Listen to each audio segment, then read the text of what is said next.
بسم الله الرحمن الرحيم.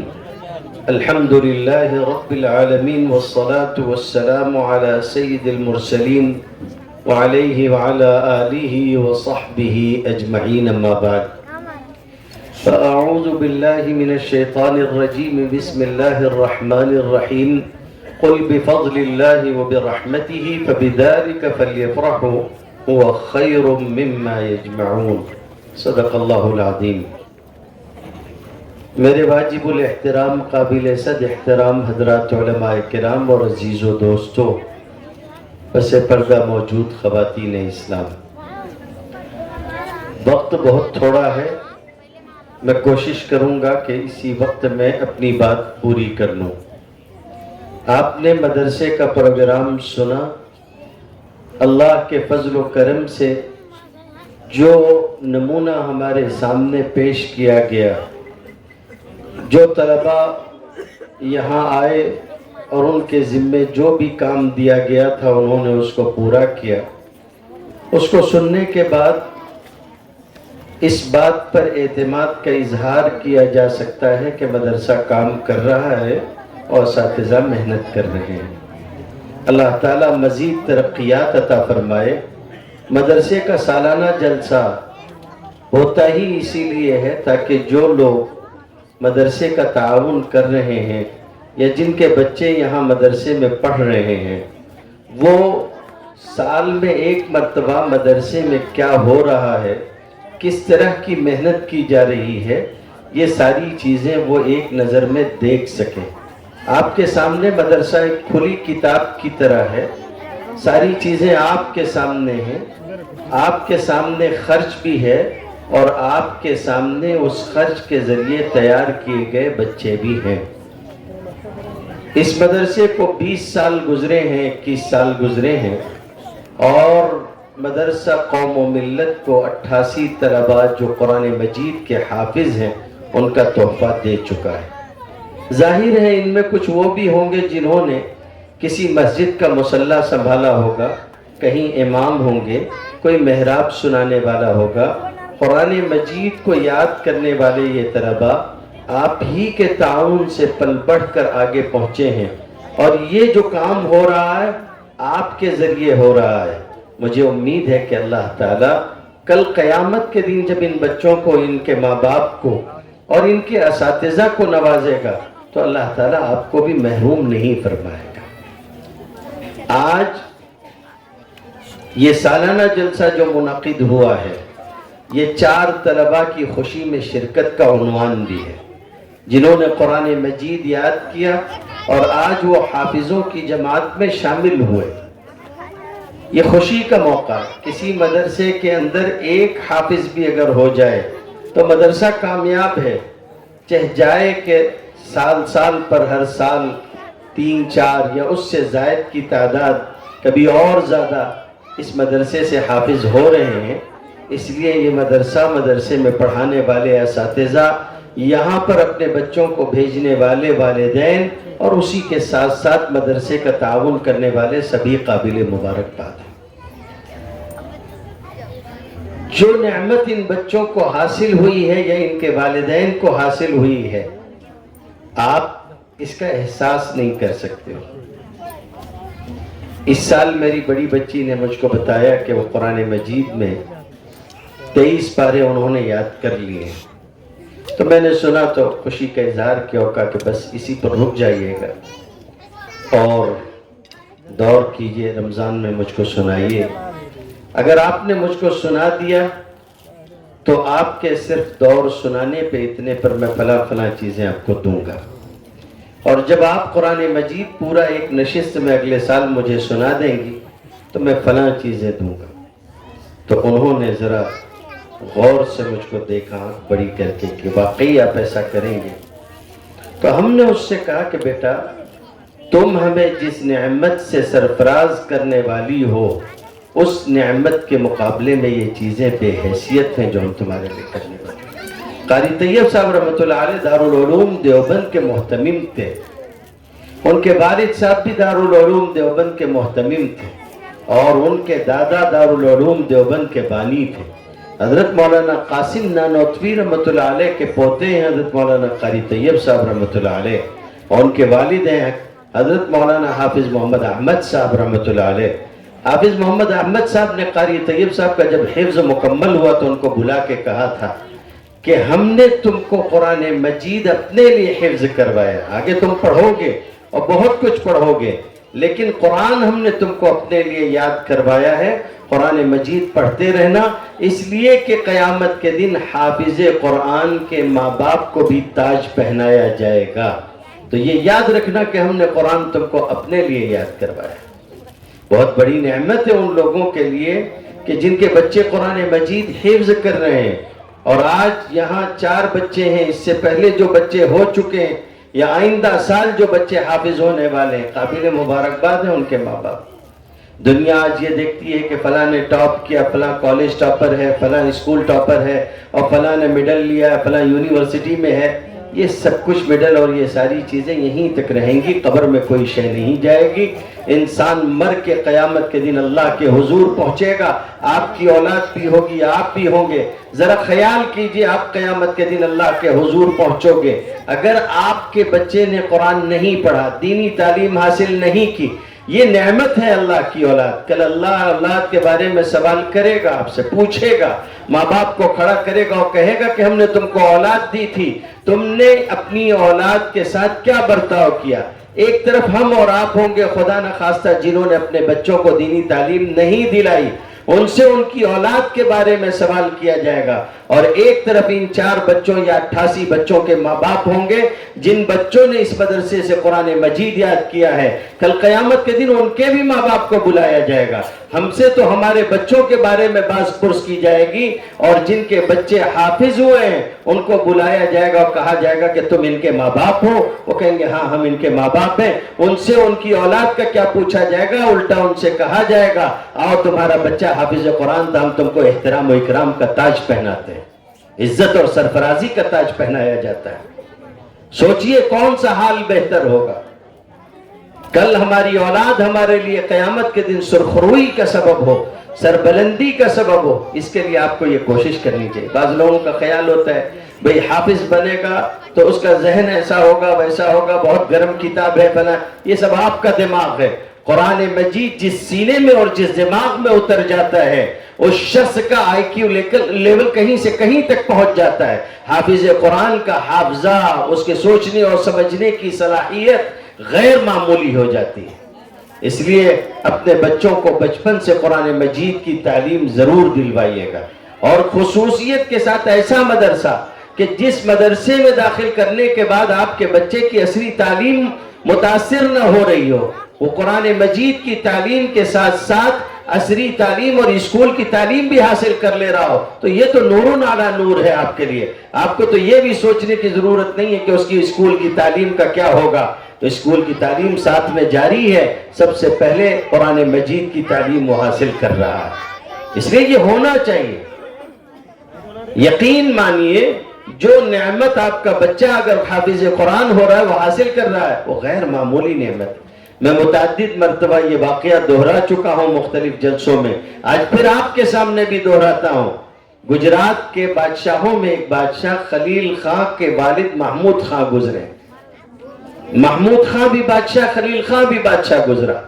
محمود خان ایک مرتبہ اپنی مسجد میں بیٹھے ہوئے تھے، رمضان کا مہینہ تھا، اور 27ویں شب میں قرآن مجید شاہی امام نے مکمل کیا۔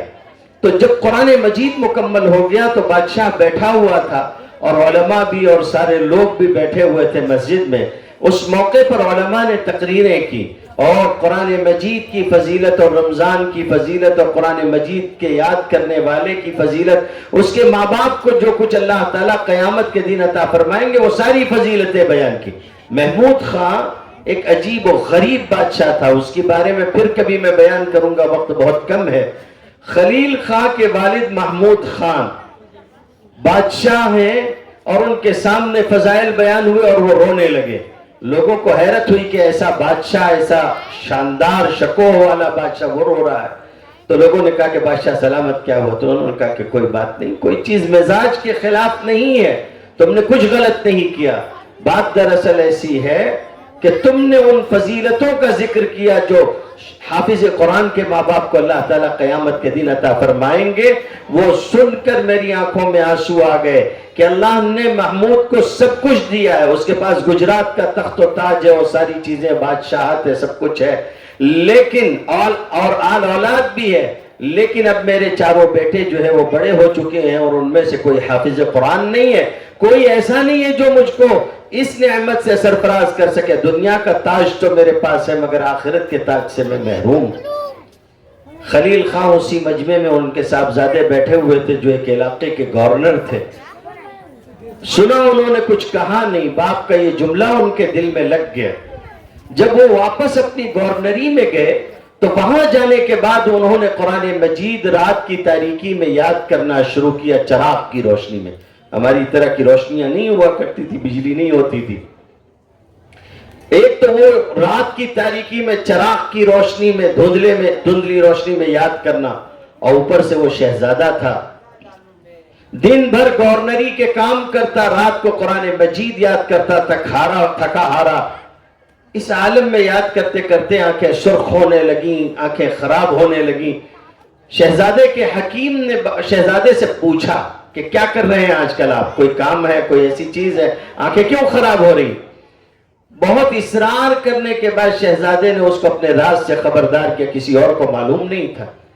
تو حکیم ہنسا اور اس نے کہا کہ شہزادے یہ آپ کے بس کی چیز نہیں ہے، یہ آپ چھوڑ دیجئے یہ خیال، آپ کی آنکھیں جاتی رہیں گی۔ خلیل خان نے کہا کہ آنکھیں جاتی ہیں تو جاتی رہیں، کوئی مسئلہ نہیں۔ ہو گئی بات۔ جب رمضان قریب آنے لگا تو شہزادے نے خط لکھا بادشاہ کو، بہت سارے آداب ہوتے ہیں، وہ شہزادے کا، ایک بیٹے کا باپ کو خط نہیں تھا، وہ تو سیاست ہے اور پوری حکومت تھی۔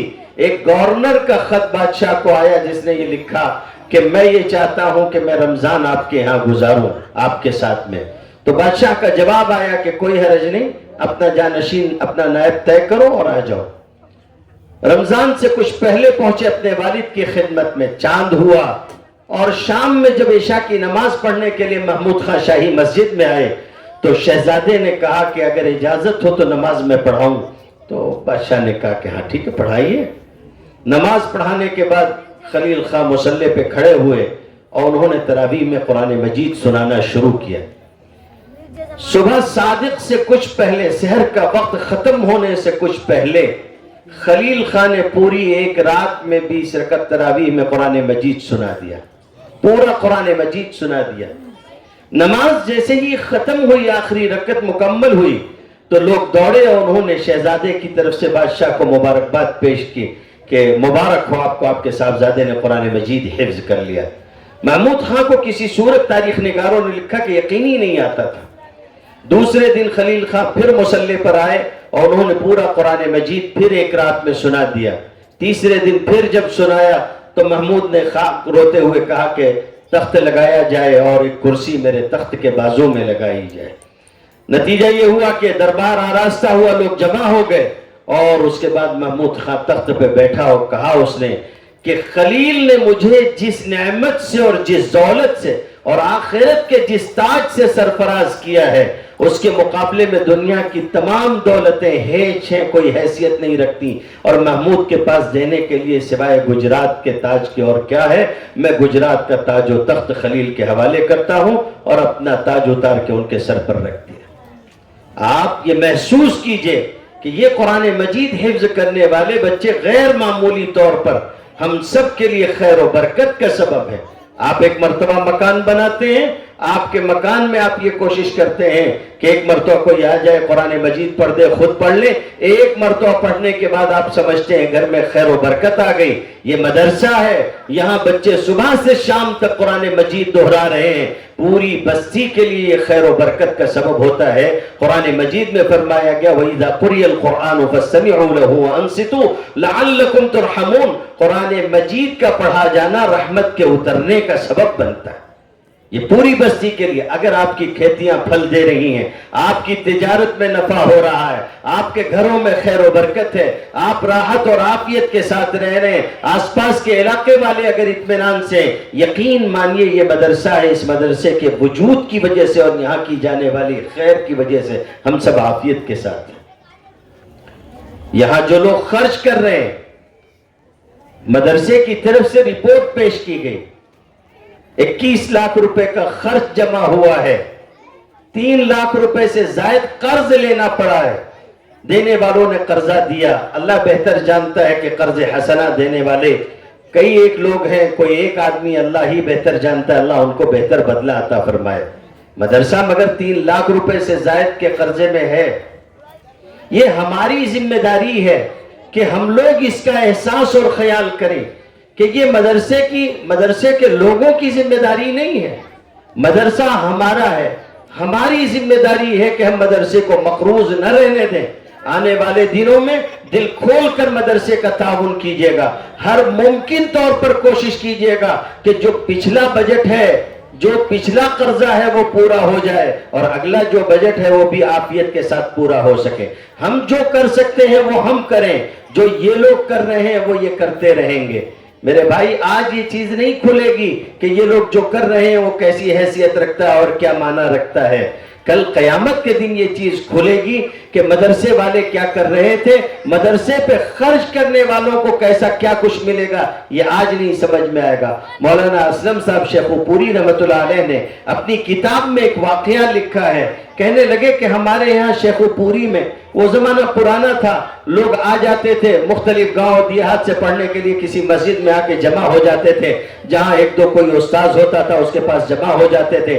گاؤں والے ان کا خرچہ اپنے ذمے لے لیتے تھے. کسی گھر سے ایک بچے کا کھانا طے ہوتا, کسی گھر سے 2 بچوں کا کھانا طے ہوتا, اور ان کو کھانا وہاں سے اس گھر سے ملا کرتا تھا. بچے جاتے, کھانے کا وقت ہوتا, وہاں سے اپنا کھانا لے کے آتے اور کھا لیتے. یہ صورتحال چلتی تھی. کہنے لگے ہمارے یہاں شیخو پوری میں جامع مسجد میں بچے جمع ہو گئے, وہاں حفظ قرآن مجید کا مدرسہ چلنے لگا, اور گاؤں کے لوگوں کے یہاں سے ان کے کھانے طے ہو گئے.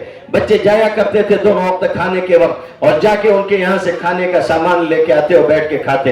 ایک نوجوان کے دل میں بات لگی, اس نے یہ کہا کہ یہ بچے حضور صلی اللہ علیہ وآلہ وسلم کے مہمان ہیں اور ان کا دین حاصل کرنے کے لیے آئے ہوئے ہیں. اچھا نہیں لگتا کہ یہ مالداروں کے دروازے اس طرح سے جائیں اور وہاں جا کے کسی بھکاری کی طرح کھانا مانگ مانگ کے لے کر آئیں, یہ اچھا نہیں لگتا. میں یہ کروں گا کہ ان کا کھانا خود جا کے لے کے آؤں گا, اپنا کام کاج کرتا, محنت کرتا, اپنا کام سمیٹتا, اور پھر اس کے بعد دونوں وقت بچے جہاں جہاں انہوں نے بتا دیا تھا وہاں جا کر وہاں سے ان کے لیے کھانا لے کے آتا.